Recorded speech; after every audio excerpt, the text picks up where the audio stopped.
Merhaba sevgili izleyenler. Bugün sizlerle havuç dilimli baklava tarifi paylaşacağım. Hazır baklavalık yufka ile yapacağımız çok pratik ama çok lezzetli bir tarif. El açması kadar lezzetli oluyor. Gerçekten hiç uğraşıp kendinizi yormanıza gerek yok.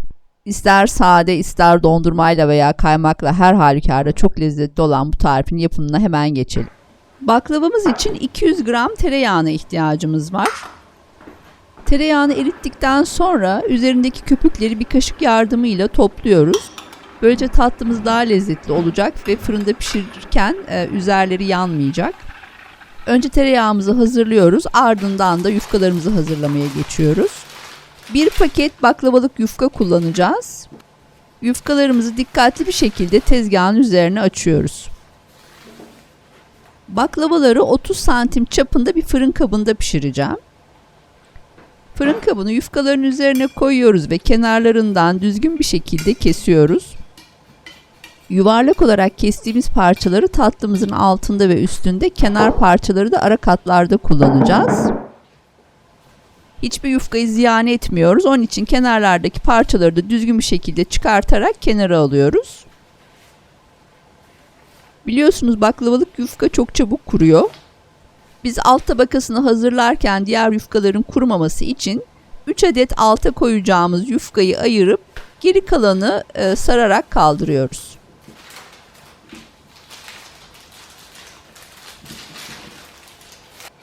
Fırın kabımızın kenarlarını ve altını tereyağı ile güzelce yağlıyoruz.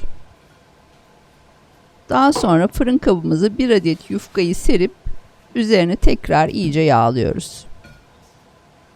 Bu şekilde ayırdığımız 3 adet yufkayı yağlayarak fırın tepsimize yerleştiriyoruz.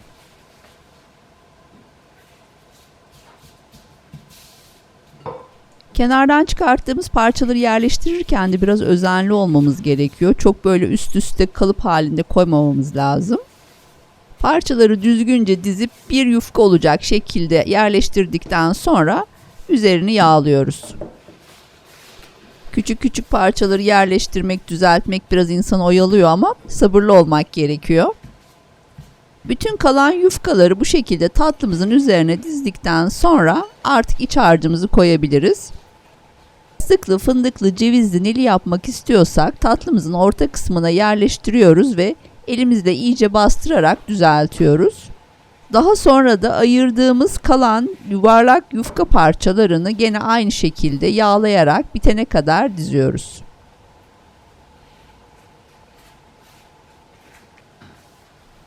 Son katı da düzgünce yerleştirdikten sonra yine üzerini yağlıyoruz. Baklavamızın lezzetli olması için tereyağını bolca kullanmamız gerekiyor. Bütün katları yerleştirip üzerini güzelce tereyağladıktan sonra artık sıra tatlımızı kesmeye geldi.